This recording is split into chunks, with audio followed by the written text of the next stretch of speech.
Okay, so I'm sure the fact that I have a Doctor Who shirt on with the TARDIS on it, and I got three TARDISes behind me. Um, yes, I have three TARDISes. Two of them are cookie jars. One of them is a Yahtzee thing, even though I've never played Yahtzee. My mom bought it because it was a TARDIS. It was at Goodwill. What do you expect? Um, so, um, yeah. So this video is technically going to be referencing some of the stuff that these things go over the fact that I also still have like two Celebes over here. This video is going to be kind of about time travel because it's a very major, crucial part of the movie that we're going to be talking about. So this video is going to be me discussing Meet the Robinsons, the Disney movie that came out in 2007. Between those of you who might be like big Disney files who are watching these at whatever point in time so many people start watching these, for those of you that are not as familiar with Disney, in between in between Brother Bear and Meet the Robinsons, there were two other Disney movies. One is called Home on the Range, which is about cows fighting for their right to keep a farm, and the other one is called Chicken Little. And for all intents and purposes, it's the story about the chicken where the sky was falling and nobody believed them, and then it was falling. And I have seen Home on the Range maybe once. If I remember correctly, David Ogden Stiers played the villain. Just like an evil, billionaire type thing that wanted to take their farm for whatever reason, and these plucky cows have to defeat him because reasons. And I've never actually seen Chicken Little. And I don't ever plan on it. And I don't care for either one. So then that leads us to Meet the Robinsons, which came out in 2007. You will not see any pictures on this from Chicken Little or Home on the Range because I do not deem them worthy to be talked about in my videos. Or at the very least, I do not deem them worthy to have any pictures shown from them. As much as I love David Ogden Stiers, and I don't know who was in all of the voice cast and actors for those ones, but there may have been someone else that I like. But this movie has a fairly good voice cast too. So we actually have the dog in here with us as well. He's over here on the floor. Rainy. Oh, now you look. See? Look, you're on camera. He's like, there's stuff on the bed, Mom. How am I supposed to lay on the bed? So, one of the things that I actually did, since this movie involves time travel, for those of you who have never seen Meet the Robinsons, go watch it first, then come back and watch this. Or watch this as me try to explain it, and then go watch it. One of the two. It's actually a fairly good Disney movie. It has singing frogs in it, and an octopus butler, and time travel, and an evil bowler hat, and fun things like that. So yesterday at work, I actually decided to kind of do a little bit of a poll, as in it was a makeshift poll, as in let's ask people that I know that at work and say, what kind of time travel things can you think of? And of course, the main one that people said was, of course, the the flux capacitor, the DeLorean from Back to the Future. Perfectly fine. It's in America. I was expecting that to be the main answer that I got. So we got, with that. And of course, there's the TARDIS from Doctor Who. So yeah, TARDIS there. I do have sonic screwdrivers, but they're not really necessary for the time travel portion of Doctor Who. They're more like oh, we landed in this weird place. Why is it not so weird? Because this is Earth in the present day. Oh. Okay, well then let's go fix something. Let's go find out what aliens are invading now. But then on top of that, I was also trying to come up with some other things from media, sometimes, from anime or from movies or from TV that also deal with time travel. And the other one that I came up with from Britain was, of course, the Time Turner from Harry Potter. My Time Turner. I'm actually going to wear this for a while. So I haven't worn it for a while. So we have Time Turner, and it spins. Oh no, I'm going back in time! Darn it, it wore off. Damn it. So we have, of course, the Time Turner from Harry Potter. We have the time traveling phone booth from Bill and Ted's Excellent Adventure, which I'm pretty sure is technically a ripoff of the TARDIS, because not only does it travel in time, it also kind of moves around in space to a degree. I have seen all three Bill and Ted Excellent Adventure movies. My dad and I watched the original two a little while ago, and then we watched the third one. They were okay. I mean, they were okay, I'll put it that way. Of course, we had Back to the Future, of course, in there with the DeLorean and the flex capacitor. And then, of course, we get and then we have some more, science fiction stuff. We have, what are you doing? Never mind. He's like, I'm licking my own foot. Yeah, you do that. And then, of course, from some other, Western media, we have Star Trek, and multiple times in Star Trek they deal with time travel, both with the movies that they did with the original cast. They deal with time travel there, and then of course in Next Gen they deal with time travel a couple of times. And then of course there's a Quantum Leap for some of you that are also extended Scott Bakula fans. There was Quantum Leap in the I think it was in the 70s into the 80s. I've seen a fair amount of Quantum Leap. It's pretty good. I like Scott Bakula. And then there's also the Hot Tub Time Machine movie. Haven't seen it. And then there is also the Time Stone for the Marvel Universe. We have the Time Stone, of course, that Doctor Strange uses and that Thanos steals, and then that they have to go back in time and get back again, and then they have to develop their own version of time travel to go back in time. So I guess that throws in, Tony's version of time travel as well. Time travel is fun, and then of course we have the whole Loki series that involves the Time Variance Association Agency, whatever it's called. The TVA and everything. Loki was awesome. Go watch it. We'll see what ends up happening with everything else. And then we go into a little bit of some anime stuff. So at the top of that list, we have Celebi from Pokemon. I loved Celebi. I love the Pokemon Forever, with Celebi in it and everything. And how they bring time travel into that story with Professor Oak and Ash. And for those of you who have never seen it, just go watch it. It's adorable. And then also in that range for Pokemon, we also have Dialga, who is the Pokemon that controls time. We also have Palkia that goes along with it that controls time and space. So I guess if you put together Dialga and Palkia, if you could fusion them together with a polymerization card from Yu-Gi-Oh, which also has time travel involved in it at various points, you can try to get a Turtles out of Dialga and Palkia. So yeah. And then we have some more anime that goes with that. We have Sailor Pluto, amazing Sailor Pluto.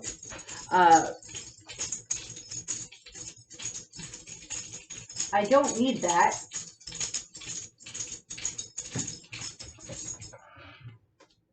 Oh, sure. As soon as I put the camera on you, you stop.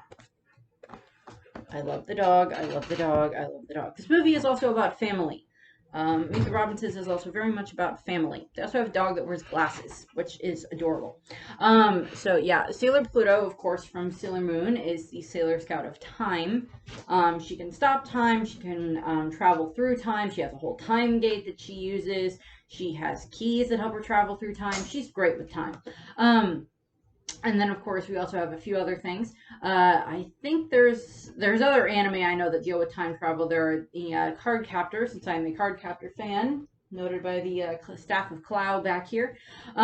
We have, of course, the Return card and the Time card from, Card Captors. There's also the Loop card, but that doesn't necessarily deal with time. And not 100%, it doesn't have dominion over time. That's more where the time card and the return card come from.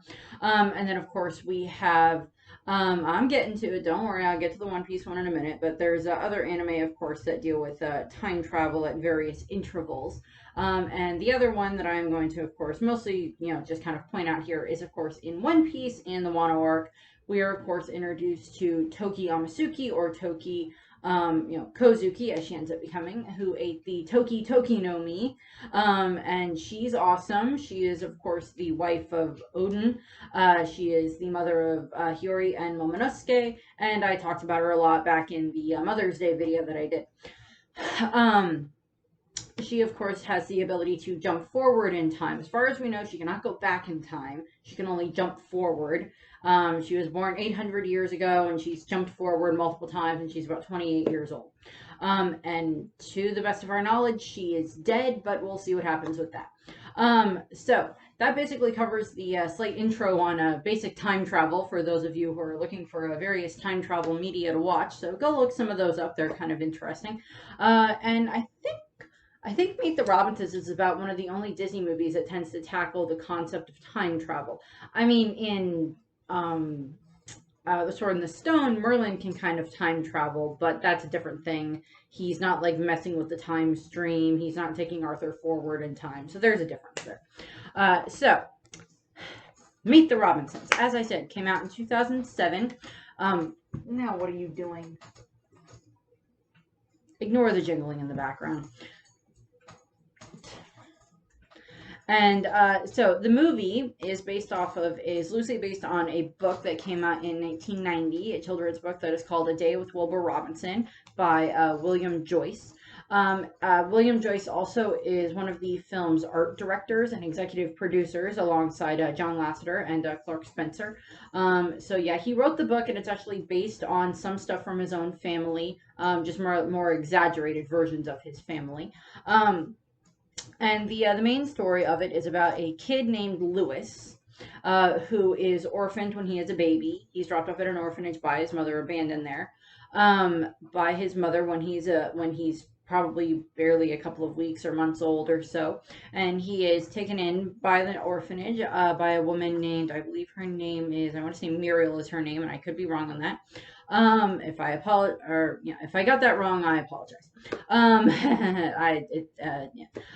She takes him in and she raises him, and Lewis stays at the orphanage until he's almost 13, and he's had so many different types of interviews for an adoption.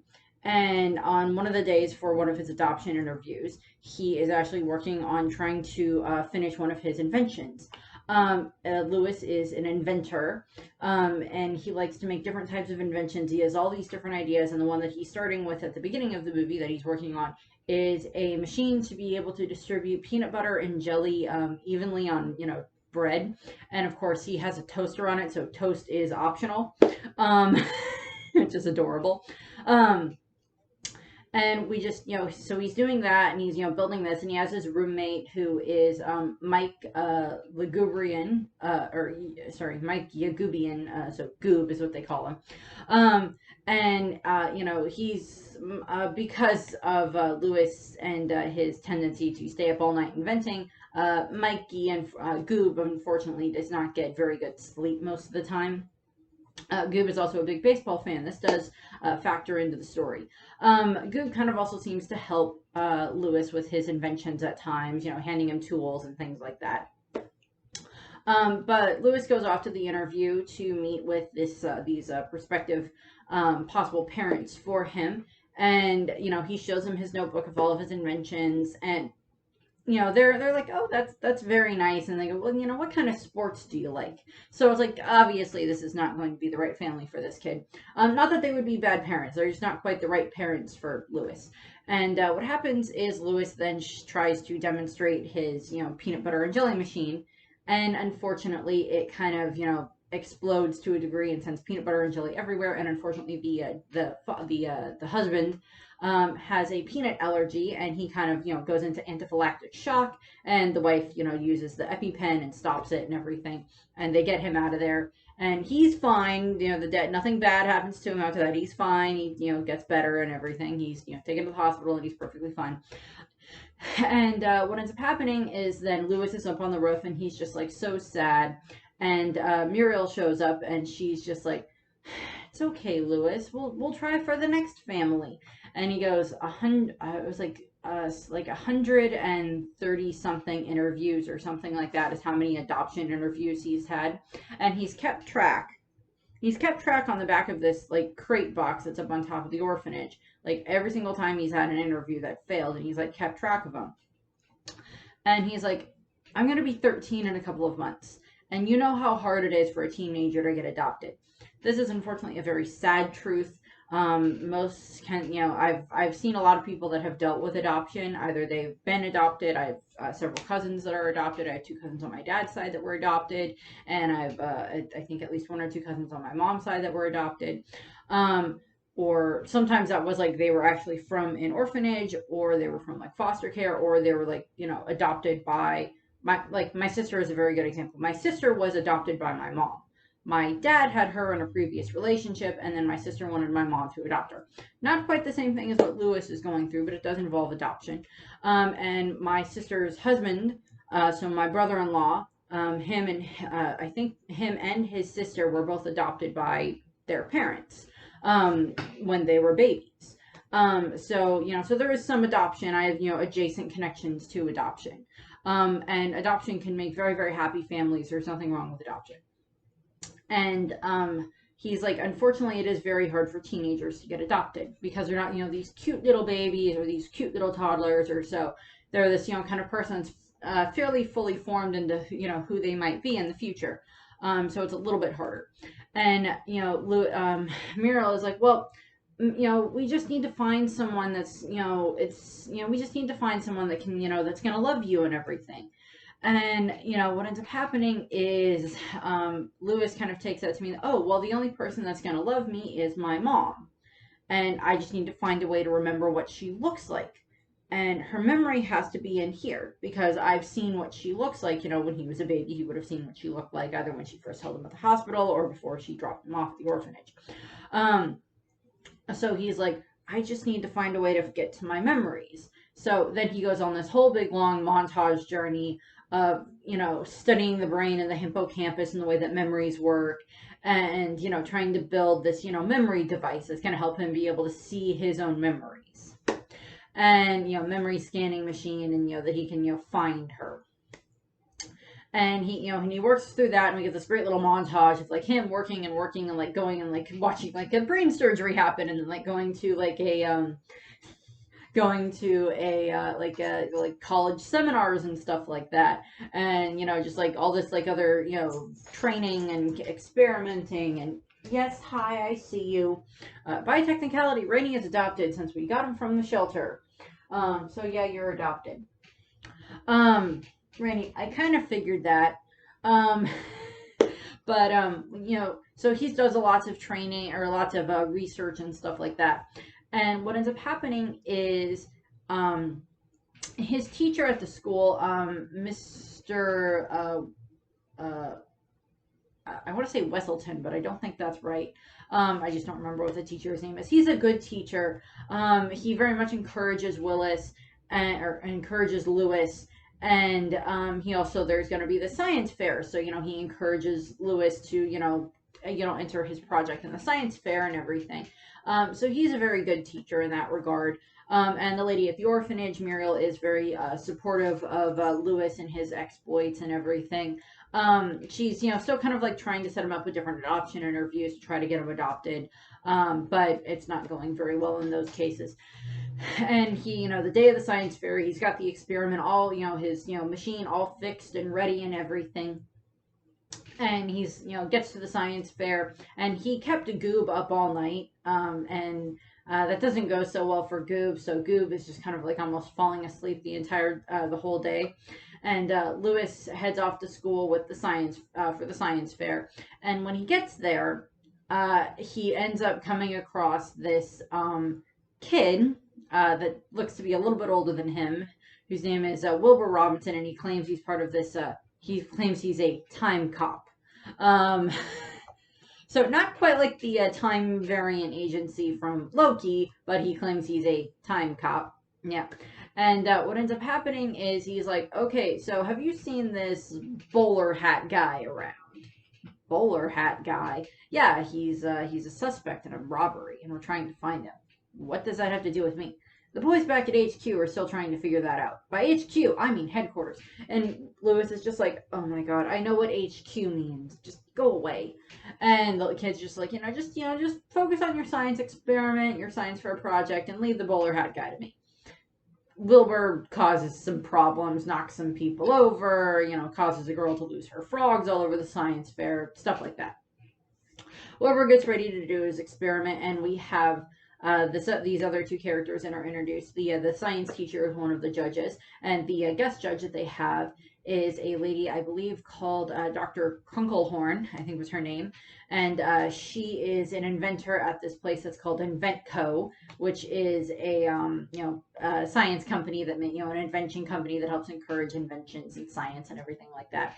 That's in town, and she works for them. And she's kind of hyped up on caffeine at the moment because she invented a thing called the caffeine patch that she has like dozens of them all over her arm. And she's like, they're the equivalent of 12 cups of coffee. You can stay awake for days, and there are no side effects. Ah! A lot higher scream than that. But I don't want to mess my microphone up. She goes, ah! Like randomly just starts screaming. And like she's like so encouraging of like all of the students. Like there's this kid there with the stereotypical volcano, and the other judge is the gym teacher. So that's just kind of funny. And there's the kid with there's like the kid that made the solar system, and there's the kid that did the volcano, and then there's this kind of creepy little girl that, for all intents and purposes, very much reminds me of like Wednesday Addams, that has fire ants as her project. She's interesting, and she so it's like they're all running, and then they get to Lewis. And there is a bowler guy. He's shown he's very sinister looking, like he's basically, for all intents and purposes, like the stereotypical version of a villain from like a melodrama, with like the bowler hat and the cape and the black outfit and the mustache that you can like twirl. He looks like the very stereotypical bad guy from like a melodrama. The black and white, I'll tie her to the railroad tracks and no one will suspect me. That type of a thing. He looks like that, in all honesty. And it's just kind of funny. And him and his bowler hat, it was a robotic bowler hat that is named Doris, they mess with Lewis's memory machine. They like destabilize it and such like that. So when he's trying to show it to the judges and such, it explodes, and there's like all this other stuff that happens, like the volcano explodes and the fire ants get tossed everywhere, and like the sprinkler system goes off, and it's just like whole chaos and everything. And Wilbur runs off, or not Wilbur, Lewis runs off, and he runs back to the orphanage, and he's just so upset about his invention failed, and then he caused all these problems, and it's not even worth what he was trying to do. And he goes back up to the roof, and he starts just like ripping out the pages from his notebook and like throwing them one way and the other, and like everything. And then one of them gets thrown back to him when he throws away the memory device and the memory scanner, and it throws it, and then it comes back to him again. And then he like looks over and he sees Wilbur Robinson there, and he keeps throwing the thing back at him, trying to pretend to be a pigeon. And Wilbur and him kind of get into an argument about like, why are you even here? And then he's like, I'm a time cop from the future, and like shows him, like tries to show something of a card, and he like grabs the card and is like, this is a coupon to a tanning salon. This has nothing to do with that. And I'm just like, okay, that was an odd insert there, but okay. And Lewis is just, or Wilbur tries to encourage him, go back and work on the device. It's fine. Just go work on the device. And it just, go fix the device. And Lewis is just like completely demoralized. And he's like, fine, then prove that you're from the future. And basically results in like, Wilbur grabs him, throws him over the side of the building. He lands on something invisible. And then this, time machine, appears around them. And then they fly off, and then they fly into the future, and they fly into the year 2037, the time frame, so 30 years into the future. And he starts giving them, and Lewis gets this tour of the future. And he gets to see all these amazing buildings, people being, mostly being transported by, like, floating bubbles. And, there's this thing called an Insta building, that just like this pad that shows up, and then, like, it just, like, instantly creates a building. And, like, this, like the operatic music, the all over the place. And, like, it just looks so fun and cool and everything. And, and they fly to this, they're gonna, Wilbur's like, okay, fine, I showed you the future. Now go back and fix your freaking, memory scanner. And Lewis is like, no, it doesn't work. Just take me back in time and I can see what my mom looks like. And, via things and them arguing, they end up crashing the time machine. And then Lewis and the others have to, or Lewis and Wilbur have to, get it back to to Wilbur's house, where they meet this robot named Carl. And Wilbur explains that, okay, so the time machine is actually my dad's, and I stole it from him because it's my fault that Bowler Hat Guy got the other one. And now we need you to fix this machine. And if you fix it, then I'll take you back in time and you can see what your mom looks like. And, they make this deal and they get to the house and, the robot is like kind of freaking out when he sees, Lewis, and he gets Lewis, and, he just like freaks off and runs away, freaks out and runs off. And then Wilbur just like puts this like Carmen Miranda style fruit hat onto Lewis. He's like, okay, why is there a fruit hat on my head? He's like, your hair is a dead giveaway that you're from the past. Just wear that hat. It's just like, okay. And he's like, stay in the garage and fix the time machine while I go and find the blueprints. And he like runs off to go and get the blueprints. And then Lewis gets like, there's like these aromatic like tubes that fly around all over the house. And Lewis gets like sucked into one of them and he gets like dropped out in like the backyard. Or no, he gets dropped out. Where does he get dropped out on? I think he gets dropped out on the front porch. And there are these two plants on either side, and in each one of them is like a guy sitting in the plant for whatever reason. One of them's name is Dimitri, and I don't remember the other one's name is. And they end up trying to, they're trying to get him to push one doorbell or the other. And like if you push one of them, like certain horns go off, I guess, or something. And then the doorbell opens, and out comes this giant like octopus type thing, and Wilbur freaks out, or Lewis freaks out, and he runs off, and then he gets aromatic tubed somewhere else, and then he runs into this old guy, and the old guy, all of his clothes are on backwards, and he's bald, and he has like a face drawn on the back of his head, like a smiley face drawn on the back of his head, but like everything else is on backwards. And he's like, you must be thinking, why are my clothes on backwards? Well, it's not my clothes. It's my head that's on backwards. And like, no, his head is clearly not on backwards. He's fine. It's just a gimmick. And he's like, oh, well, who are you? And, just talking to Lewis and everything. And he's like, I'm a friend of Wilbur's. I was trying to find the garage. And then they go on this whole journey throughout the house and meeting family members to find the garage. There's like this woman with a, like they keep popping up in different aromatic tubes all over the house. There's like a woman with like a toy train that's just like the size of like an actual train, and a guy that gets shot out of a cannon, and a guy that likes to like has like a flying device that helps him like paint, and a girl with a weird building hat, and a fat guy sitting in a lounge chair, and a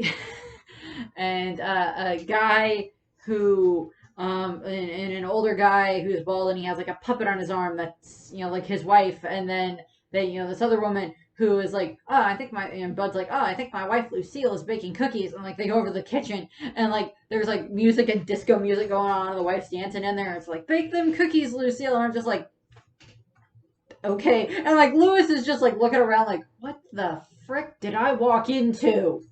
And then it's like, well, we still need to find the garage. None of this is the garage.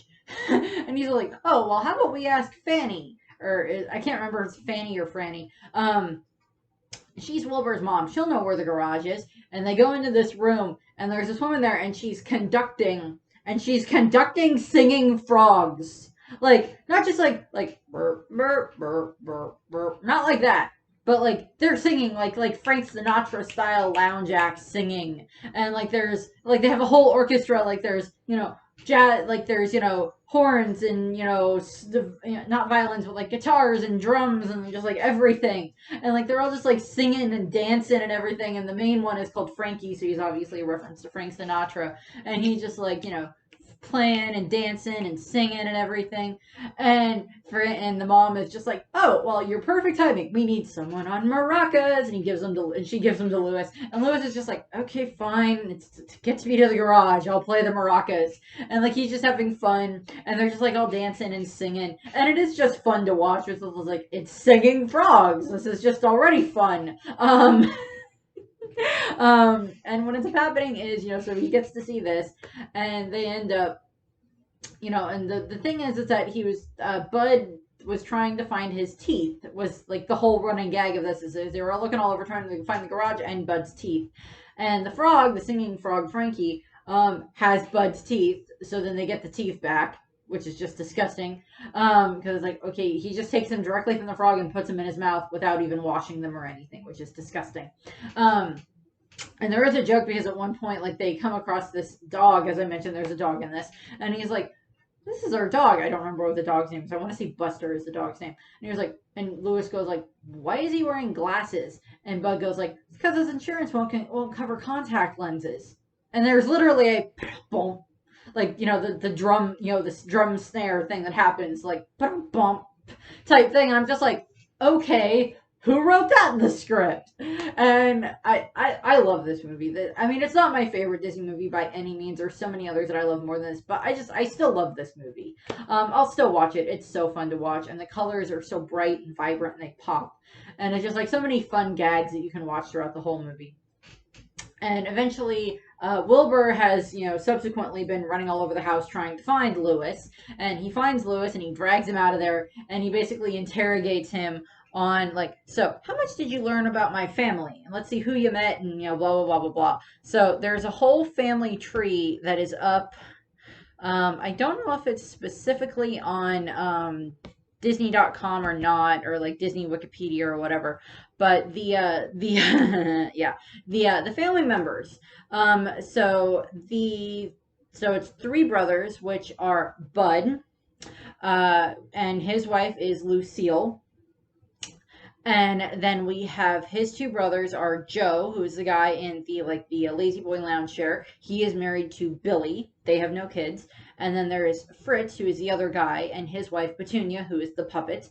And so they're married, and then they have two daughters, Tallulah, who is the girl with like the weird building hat, and then there is their son Laszlo, and then there are Spike and Dimitri, who are the two guys that are on the front porch. And Wilbur's like, or Lewis is like, I don't know who they belong to, and Wilbur just goes like, neither do we. Keep going. And in regards to like Petunia, Lewis is just like, is she a? And Wilbur just goes, cranky, yes. And it's just like, okay. And so the thing with Petunia, some people are like, okay, so how does that work with Petunia? Because was she like a real person at one point, and then like either she died or she left or they got a divorce, and then Fritz just developed this puppet? We don't know. And then there's Bud and Lucille, and they have a son whose name is Cornelius. And Cornelius is, there's no pictures of Cornelius, and he's not in the house. And Lewis just goes like, what does Cornelius look like? And Wilbur goes, Tom Selleck. And so just picture of Tom Selleck. And then we end up getting this, you know, and then it's like, and Lewis is married to Franny, and Franny's brothers are Art.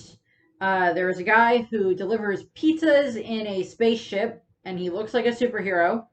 And that's just funny.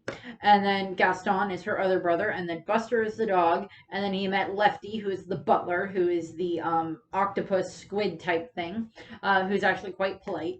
And then Franny and Cornelius, their son is Wilbur. So that's the family for the family tree. I enjoy the family tree. It's quite funny to pay attention to when they're going through that whole thing.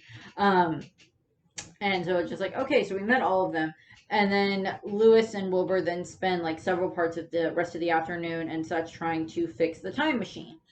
And he, like, in this time frame, Wilbur has, like, taken away the Carmen Miranda fruit hat and just given him a baseball cap. And he's just like, I just can't take you seriously. And that hat takes fruit hat, gives him baseball cap. And Lewis is probably thinking, why couldn't you have done that in the first place? I spent the last, like, hour and a half running around this house wearing a fruit hat on my head. And, you know, Lewis or Wilbur and Carl, who's the robot, had this whole conversation about the fact that you can't bring him here from the past. You're messing with the time stream, and if you don't fix it, if he doesn't go back in time, you may not be born, type thing. And so it's like we're getting this whole thing of like, oh, this whole bit's going on here, and there's something going on with time travel and everything. And to get a little bit of Back to the Future vibes here with that. And Lewis and Wilbur spend the rest of the afternoon trying to fix the time machine, and they think they get it fixed, and then it doesn't work, and it kind of blows up on them again. And Lewis is like very dejected, so Wilbur kind of gives him this whole pep talk of like, keep moving forward and keep moving forward and keep moving forward. And he tells him, okay, so this is what happened. 5 years ago, say my dad's the one that is like this great inventor. He runs Robinson Industries, and he's 5 years ago we woke up in a cold sweat, and he's like, okay, I have to figure out how to work time travel. So we have this whole bit where it's just like this montage of like all these different ships that like Wilbur's father Cornelius built to try to make all of these time machines. And this one didn't work, this one didn't work, this one blew up, that one blew up, this one blew up, that one half melted, this one's like weird warpy, and like all this stuff. And like then eventually he got like the one that worked, which is the one that Wilbur and Lewis were trying to fix. And then there's this other one that was stolen by Bowler Hat Guy. And during this whole time frame back in the past, Bowler Hat Guy is trying to, like, he steals Lewis's invention, and he goes to Inventco, and he tries to demonstrate the way that it works, and it doesn't work for him because he doesn't know how to work, and he fails in trying to display it. And the bowler hat, Doris, keeps trying to motivate him and everything.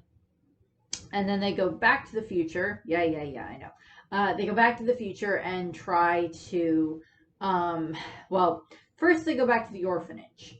And because they're like, okay, so we need to find the kid to make him fix the machine. And Bowler Hat Guy, well, as he seems slightly sinister in the beginning, he's not very bright. He's very easily distracted. He's not very good at picking up on hints. He's not very smart.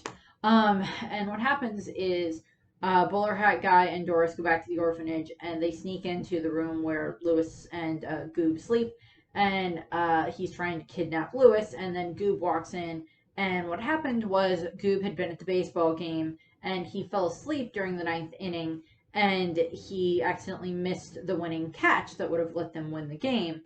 And he then, got beat up by the other guy, so he's standing there, and he's got, like, bruises, and he's got, like, a stake in his hand over his eye and everything.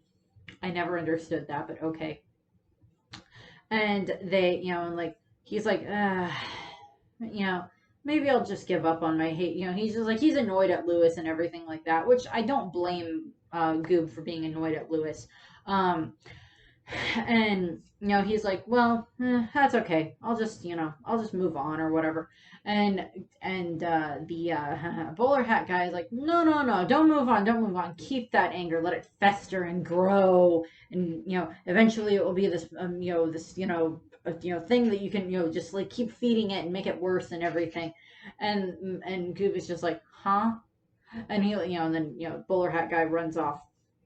And they go up to the roof, and he tries to find, anything that could, detect where Lewis went. And Doris finds, like, time travel residue and DNA from Wilbur Robinson. So it's just like, oh, okay, so then we have to go back to the future. And they go to the future. And so they're trying to figure out how to get Lewis out of the house.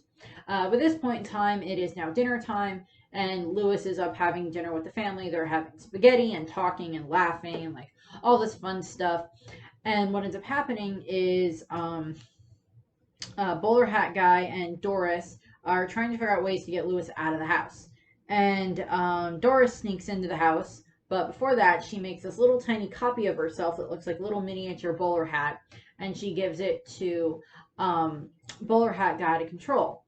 And, so it does that, and the little hat keeps because the little hat keeps bumping into her, and at one point she just like makes like she can like make claws come out of her and stuff like that, and she just has this one claw come out and just like pushes the tiny hat away from her, which is just funny to watch because it keeps bumping into her, and she sneaks off to go into the house, and he's trying to figure Bowler Hat Guy's trying to figure out a way to like help her, and what ends up happening is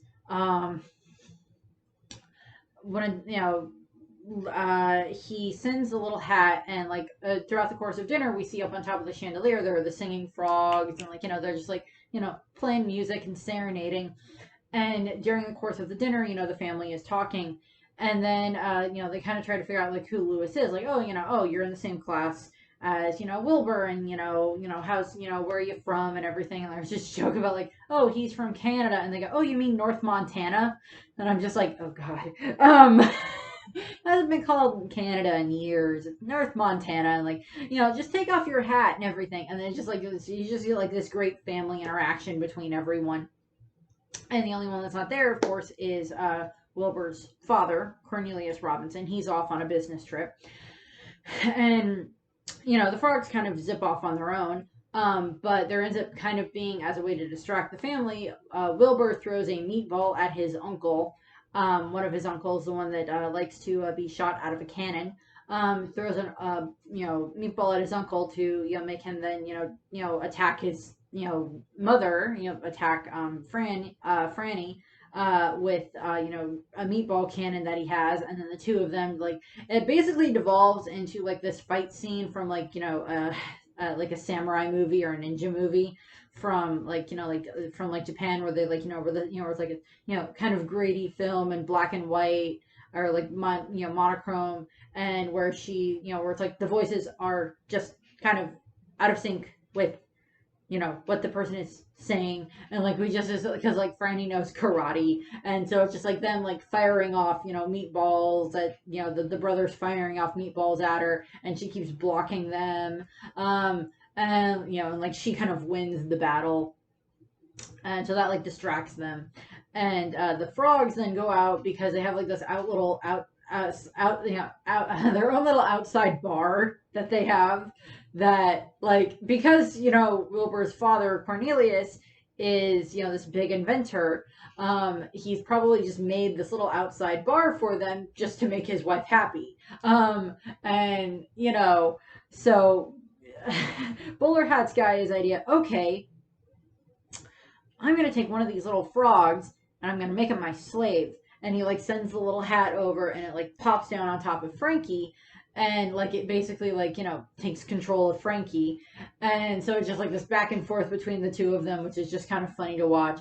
And then he sends the frog inside, and he's like, okay, bring me the boy. And like the frog's just like, the frog gets inside, and he's just like, there's like a ton of people here, and I'm a one frog with little arms, and he's a big human, and I don't think you thought this through, master. And then like Bowler Hat guy's like, oh, I didn't. And like he gets the frog back, and then he like gets the hat off the frog, and like tosses the frog aside. Frankie's fine. And then he sees all over all over the garden area, which there's like these bouncy plants all over the place, but then there's also like plants and stuff that are like carved into the shape of like animals and like teapots and stuff, and one of them is carved into a T-Rex, and the little hat floats above the T-Rex, and Bowler Hat guy is like, oh, we'll do that, and they go back in time and they steal a T-Rex, and yeah. And Wilbur and the rest of the family are getting ready for dessert, and they have, Carl pulls out this device that is like a toaster with, like a peanut butter and jelly, hose on it, that looks very similar to the one that Wilbur had made. And he's going, they're going to have peanut butter and jelly sandwiches for their dessert. And the machine clogs and it won't work, so then they, via coercing, they try to get Wilbur to, or get Lewis to fix it. And he tries to fix it, and unfortunately it doesn't work, but he's like, and he gets very downhearted, very, sad about the fact, well, it didn't work, and it's just not working and everything, because it like blew up and like sent peanut butter and jelly everywhere. But everybody's just like laughing, like cheering. It's like, you failed, yay! And he's just like, huh? And Aunt Billy just goes like, from failure you learn, from success not so much. Billy kind of has like a Russian accent, so I don't know exactly where they were trying to put that. And what ends up happening is they explain to him, it's like this, the company's motto that Cornelius Robinson has is keep moving forward. And they do this whole thing of like all of them, we're going to celebrate your failure and everything because, from failure you learn and you just keep moving forward. And it's like, and they just kind of break into this song and it's just like Carl like pops out flags that say keep moving forward, and then a sign that's like light up that says keep moving forward, and then there were fireworks that say keep moving forward. And so it's just like, keep moving forward. I won't do that again, I'm sorry. Maybe I will, I don't know. And then like their version of a toast is they all have like glasses of water and they like just kind of like, dump them on themselves. So it's just like the whole family is doing that.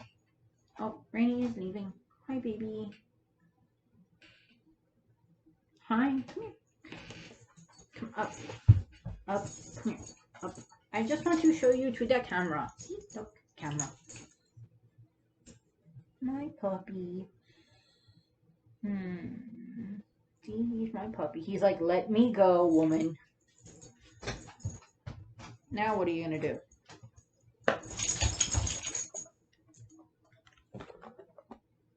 Dog. He's like, I want on the bed, Mom, but there's stuff on the bed.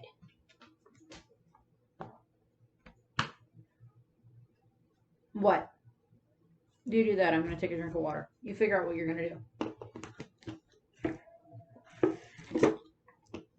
You get up on the bed, that's fine. Come on, up. Up. Up. Up. Up. Up. Come on, up. Up. Up. Up. There we go. We have dog. A little bit more dog than before. You can go over there. I ain't gonna stop you from going to the window. He's like, but I want to lay here and there's a bunch of green and blue things. How am I supposed to do that, Mommy? Well, you figure that out. I'm gonna keep talking. How's that sound? He's like, I sniffed them.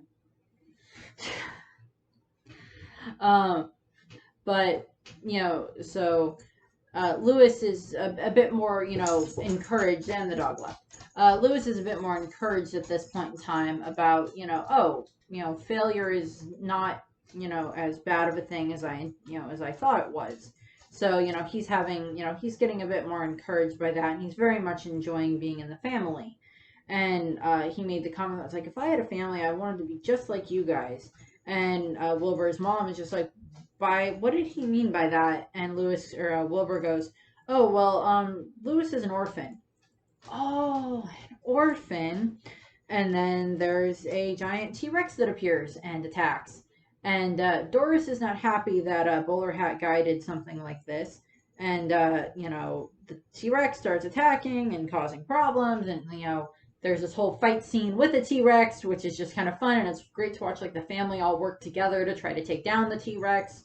The Laszlo with the paint gun is, like, shooting the thing. And Gaston with his, like, meatball cannon and such.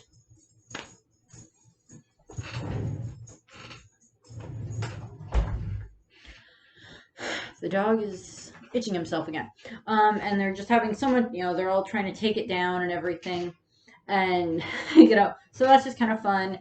And, at one point, the T-Rex corners Lewis. And he's trying to get him, but he can't because he has tiny arms. And he's just like, trying to get at Lewis. And it's just funny to watch.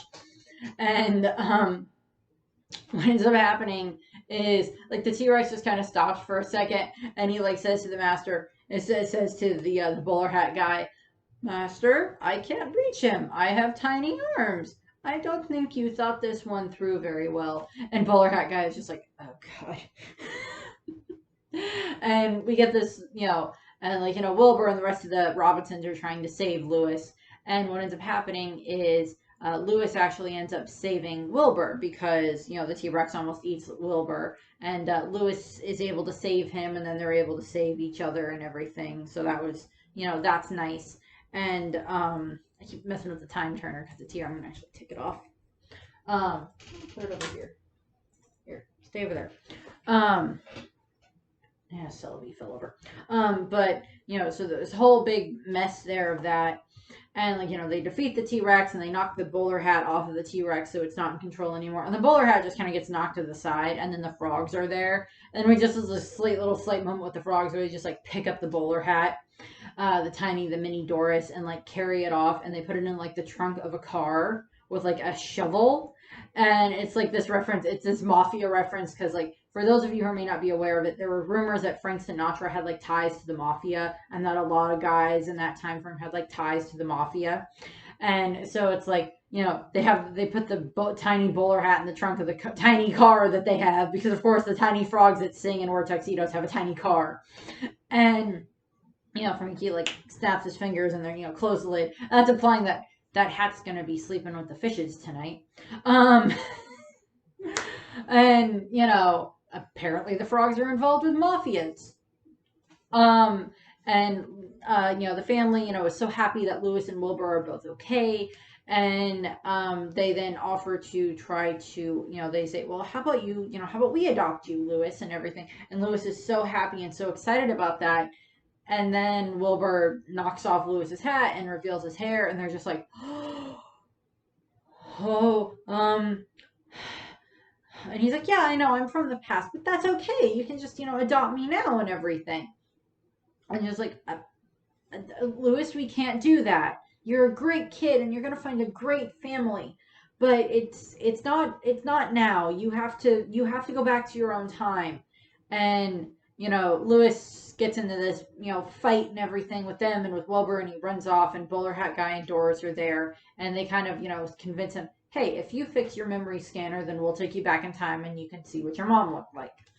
And so Lewis agrees to this, and they go to this location, and he fixes up the memory scanner, and he explains to them how it works and everything. And then he's just like, but why does it matter to you? And then they light up the room, and it's revealed that this is the old orphanage. And then it's revealed that Bowler Hat Guy is actually, he admits that he is actually Mike Yagubian, that he's Goob. And that for the past 30 years, from the moment when, Lewis cost him the baseball game, and we get, distorted memories from him, that it's, him and, Lewis gets adopted, and then he goes, and Lewis goes off, and he gets, he just becomes great, and, Mike is the only, or Goob is the only one left at the orphanage, and it eventually closed down, and then he's wallowing in self-pity for the last 30 years, growing up listening over the radio so much about, and it's also, listening to, Robinson did this and Robinson did that. And it's revealed that Lewis is actually Cornelius Robinson, is actually Wilbur's father. That the reason he has to go back in time is because he needs to still, grow up and be, Wilbur Robinson, or he needs to still grow up and be Cornelius Robinson. And that he did all of these great things and, won Nobel Prizes and, amazing things and, built all of this amazing stuff and, built the future and everything. And, there ends up being this big kind of a chase sequence a bit, because Wilbur and Carl show up to try to save Lewis and the memory scanner from Bowler Hat Guy and Doris, but they take him down, and then they take the memory scanner into the past, and then they use it there, and then we see the future kind of get rewritten, and it's very, very dark, and it's actually revealed that Doris had been this invention that Cornelius had made, but she kind of became evil because she can, mind control people, and she became, evil. She was supposed to be like a helping hat, but she, became evil, as I said. And he, tried to get rid, he, put her in, the, inventions never to use again. And she escapes, and then her and Goob, Bowler Hat Guy, then team up. She's mostly the one in charge. Bowler Hat Guy just, is more just there for, I guess, kind of whatever version of eye candy he qualifies as. And, they go back in time, and, he gets this, deal with Inventco to, make the memory scanner and then make all of these hats. And then Doris then, has all of these copies made of her, and then she then uses them to, take over the world. And the future becomes very, very dark and destructive and horrible, and she's got mind control versions of all of Lewis's future family and everything there. And there's this whole big chase sequence between Lewis and all of these hats trying to catch him, and he has to he's in the time machine, and he has to finally fix the time machine correctly, and then he goes back in time and he tells Doris straight to her face, "I am never going to invent you," and then that makes her just kind of vanish, and that undoes what happened in the future, and he grabs bowler hat guy, and they go back to the future, and he sees what Doris had turned the future into, and he's like, "I thought she was my friend." And so we get this whole moment and everything, and I think Wilbur I keep saying Wilbur, it's Lewis. I think Lewis apologizes to bowler hat guy, to grown up Goob, and he's just like, "I'm sorry that I made you lose the baseball game by keeping you up all night. I am sorry." And he and Wilbur had vanished at one point, because it's Cornelius doesn't exist, so he doesn't exist, so Wilbur doesn't exist. And Wilbur shows back up, and Lewis tries to convince him, "I need you to have your family adopt Goob." And Wilbur is ready to offer, "Okay, would you like to be adopted into the Robinson family?" But Goob is bowler hat guy is gone, and she bowler hat guy, kind of wandered off to go and, I guess, try to figure out what he was going to do. And, Lewis gets to say goodbye to the family, and then Cornelius shows up, and I love how they did this. They have him voiced by Tom Selleck, just because it's just inside joke of well, he looks like Tom Selleck. And he looks, he's voiced by Tom Selleck. Looks like an older version of Lewis, of course. And we get this whole moment where it's just Lewis and Cornelius talk, and he takes him up to where his lab is and everything, and he shows him all this great invention stuff, and he shows him the memory scanner, and he's like, "It's still here," and he's like, "Yeah, the memory scanner was our first one that actually worked, and I still keep it, and that memory scanner led to all of this." And Lewis is very inspired by that, and he goes and he has the fully fixed version of the memory scanner, and then Wilbur takes him back in time, and he actually takes him back to the night when he was dropped off at the orphanage, and he gives Lewis a chance to see his mother. And he gets, he's right behind her, ready to tap her on the shoulder to see what she looks like, but he can't bring himself to do it. And I kind of put this as, it's him thinking, "Oh, I know I'm going to have this great family in the future.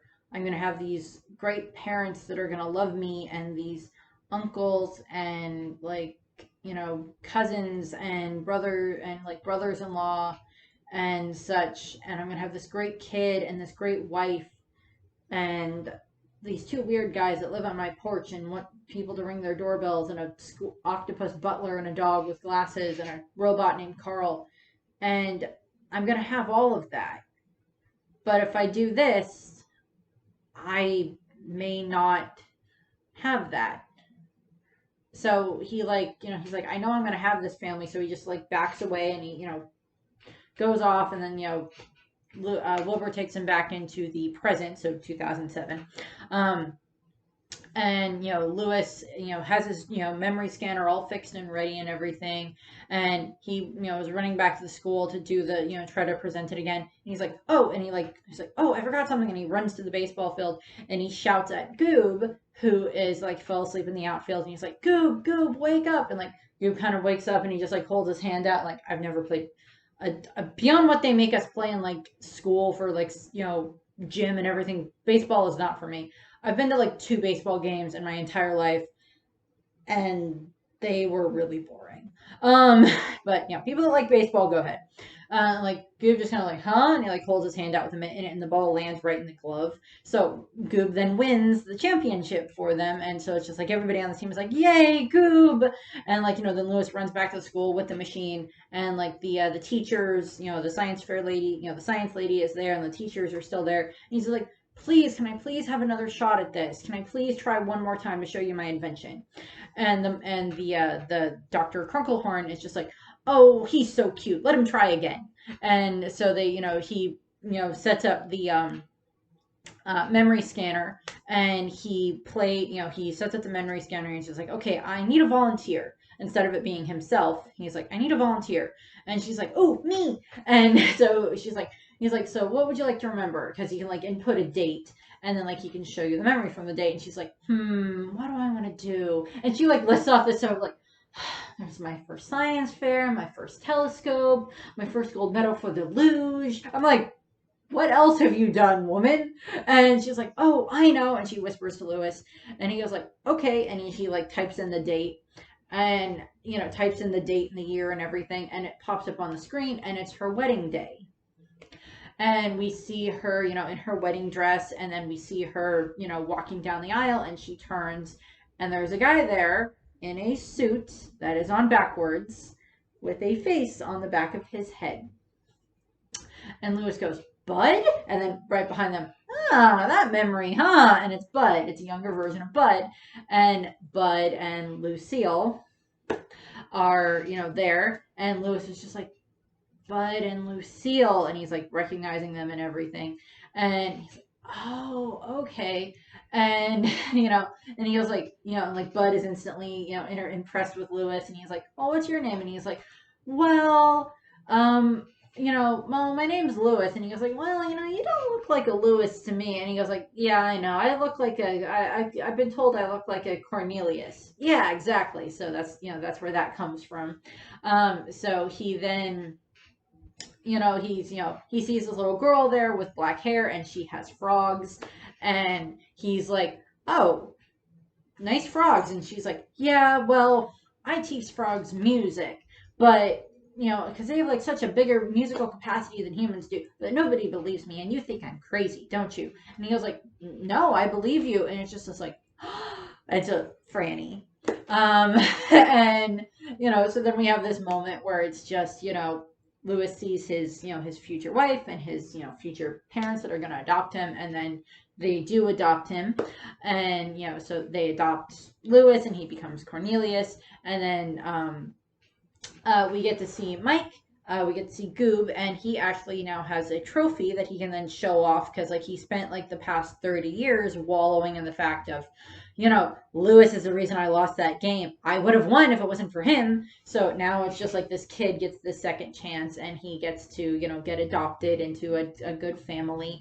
And we don't ever get a full tie-in thing for like 100% what happens to Mike, but I'm assuming he maybe, for what happens to Goob, he like maybe goes off and becomes like a a baseball player or something, and maybe him and Lewis stay in contact with each other. And Lewis, Cornelius now, goes to this new house that his parents bought. That is what the house will become for the Robinsons. And by the way, this house that the Robinsons have in the future must have TARDIS technology on the inside, because I swear to God, it's bigger on the inside than it is on the outside. So it has to have TARDIS technology somewhere in this house. Which, he already invented time travel. Why the frick wouldn't he be able to invent bigger on the inside technology? That would make perfect sense. So Lewis gets like this upper area, which is where his lab is going to be. So we get this moment of like him just sitting there slowly making more and more plans. And like his new mom and dad are there. Like with the whole look of like, do you like it? And he's just like so happy, and he runs over and he hugs them. And so we get this moment, it's like he's going to, sees all these inventions and everything that he's going to make, and it's, fulfilling his future. And then the ending part of the film is actually the quote that I use for this. It's a quote by Walt Disney.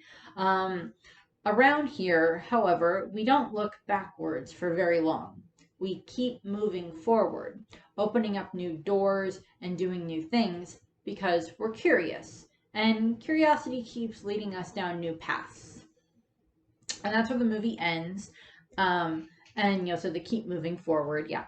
And the voice cast of the movie, we have Daniel Hansen and Jordan Fry as Lewis, because, during the time frame they're making the movie, the kids' voices can break and they can, grow up and everything. We have Wesley Singerman as Wilbur Robinson. We have, that's just the voice of the frog. It's not super important. Don Hahn Don Hall as Uncle Gaston, and then the gym coach, which is just just someone else that's there. Ethan Sandler does Doris, Uncle Fritz, Aunt Petunia, Spike, Dimitri, and cousin Laszlo. Um, and we have Harland Williams as Carl, who is a robot. We have Jesse Flower as young Franny. We have Joe Mateo as Tiny, who is the T-Rex gets named Tiny and kind of stays as a pet for the Robinsons. We have Kelly Hoover as Aunt Billy. We have Adam West, great Adam West, Batman Immortal, from the 1960s as Uncle Art, and he was great. We have Laurie Metcalf as Lucille Crunklehorn, who is of course the mom, of course, the scientist, and then the mom. And then, of course, we have Matthew Jostin as Michael Goob Yagoobian. We have Paul Butcher as Stanley, who I don't remember who Stanley is. We have Nicole Sullivan as Franny. Robinson is the older version. And then we have Stephen J. Anderson as Bowler Hat Guy, Grandpa Bud, and Cousin Tallulah. And Stephen J. Anderson, I think, is also the one that was either was the guy that was also the director for the movie or some other capacity for the movie.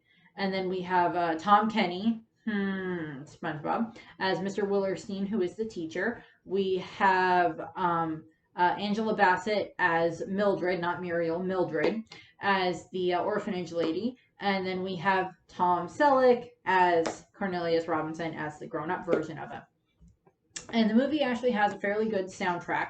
The only actual singing that happens in the movie is when the frogs are singing.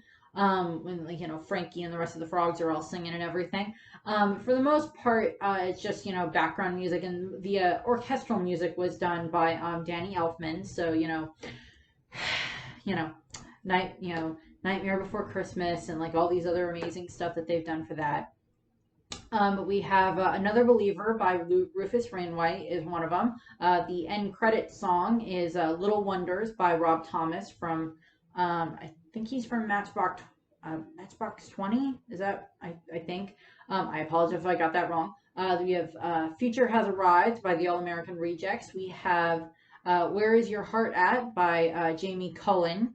Written, sung by Jamie Cullen. Motion Waltz, Emotional Composure, I don't know what that is. Give Me the Simple Life by Jamie Cullum. There's A Great Big Beautiful Tomorrow by They Might Be Giants, and then Kids of the Future by the Jonas Brothers. So I was like, I think the Jonas Brothers are on this. Yeah, Jonas Brothers are on this. I mean, it's a pretty good soundtrack. I do not remember if I have it or not. I think I do, but I don't remember. I have a fair number of the Disney soundtracks. Even for the ones that's not necessarily a musical, it still has a pretty good soundtrack. But I do like Meet the Robinsons. It's a very good movie. I like how they arrange it. I mean, if they had done it now, it would have been probably a little bit different and everything. But I like the eccentric family and that they're still a family. And just all the stuff. The Uncle Art, who is the Adam West character, who's one of Franny's brothers, is a he's a superhero pizza delivery, intergalactic pizza delivery guy. So we get fun things that are jokes about that. So that's kind of fun. But yeah, that's what we have. So that's basically where the movie ends, is we have that. There's no sequels to it, unfortunately. It would have been fun to see a Kingdom Hearts tie-in, but they don't do that. I think they did some talk with like people that deal with time travel, but whatever physicist would have talked to them about this. But it doesn't quite, it still messes with time a little bit, because there's oh, well, that could have changed and that would have changed, and obviously now Goob doesn't turn into what he had been, so what happened to Goob? But it's implied that he gets a happy future and everything, and maybe him and Cornelius are still friends in the future, one of the two. But so that's what we have for Meet the Robinsons. The next one up is Bolt, which again, not my favorite Disney movie, but I still like it. and then it will be The Princess and the Frog. So that's what we have. I thank you very much for watching. I hope you enjoyed the video, and I hope you have a nice rest of your day. And to quote Walt Disney and this movie all over the place, keep moving forward. Around here, however, we don't look backwards for very long. We keep moving forward, opening up new doors and doing new things because we're curious, and curiosity keeps leading us down new paths.